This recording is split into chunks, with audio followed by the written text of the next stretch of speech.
তাহলে মনে রাখবেন, ওই কাবলির মতো যে কাবলি এসে দেখছিল যে বাঙালি ছেলে, বাংলাদেশি ছেলে সে জাম খেতেছে, জিজ্ঞেস করছে তুম সব ক্যা খায়া করতে হো?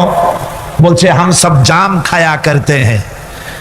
काबली बोलते हम खा सकते हैं, क्यों नहीं, जरूर तशरीफ लाइए दरख्त पर और मजे से खाइए। আসেন গাছে ওঠেন, জমের খাওয়া খান। কাবলি উঠছে, এখন ও তো আর বোঝে না যে কোনটা ভালো লাগবে, কাঁচা পাকা যা পায় তাই খায়, মুখ গেছে কষে ভরিয়া।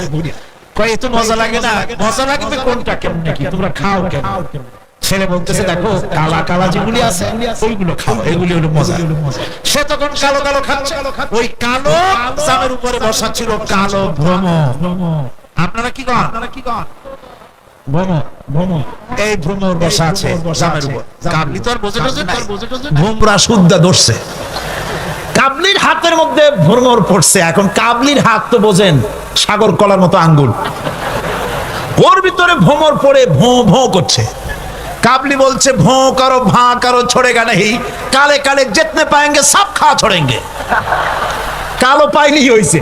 ফুল বাগিচার ডালে ডালে হুতুম পেচারা বসে আছে, এ ফুল বাগানের অবস্থা কি হবে? নাস্তিক, মুরতাদ, বেঈমান সব এগুলিকে দখল করে আল্লাহর দিনকে বুড়ো আঙ্গুল দেখাবার প্রচেষ্টা চালাচ্ছে। যদি তাদের স্বপ্ন কামিয়াব হয়, ওই যে রাশিয়া এসে ঢুকছিল কোথায়, আফগানিস্তানে, সেইখানে সব আলেম ওলামারা জঙ্গলে যাইয়া এক হইল।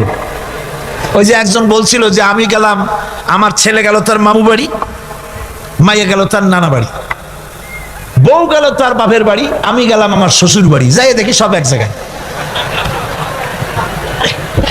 এই লোকগুলি আলেম ওলামা পীর বুজুর্গ সব গিয়া পাহাড়ের মধ্যে এক জায়গায় হয়েছে। হায় হায়, সুন্নি পড়া